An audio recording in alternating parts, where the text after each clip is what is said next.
Hey guys, today we're going to go over a few camera settings that can help you with your car photography or your photography in general. Those are ISO, f-stop, and shutter speed. Welcome to Millennial Films. My name is Vidi. If you find this video helpful, don't forget to smash that subscribe button.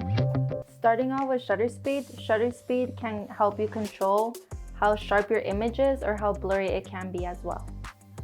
Shutter speed can also help you control how much light is in an image. Ideally, you want your shutter speed to be at 250. For example, if you want motion blur in a rolling shot, you would want to lower your shutter speed to get the motion blur on the ground and on the wheels of the car. Number 2, f-stop, or also known as aperture, controls how much an object is in focus and the lighting. For example, the background is a little blurry because the f-stop is at a lower number.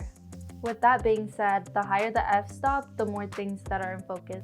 For example, for a portrait photo, you would want a lower f-stop for a blurrier background. And for a landscape photo, you would want your f-stop higher so you could have more items in focus. Also, with low f-stop, that means you get more lighting.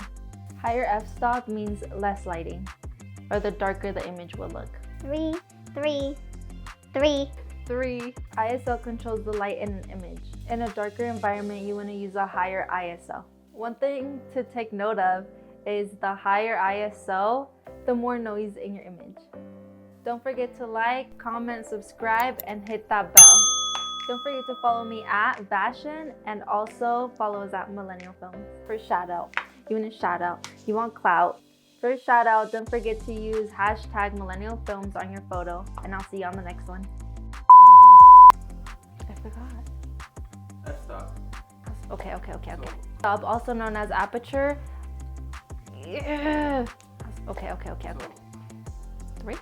No, because then you could put a funny emoji, like the poop one. That was number 2. So for number 3, what are we gonna do? Diarrhea. Just do 3.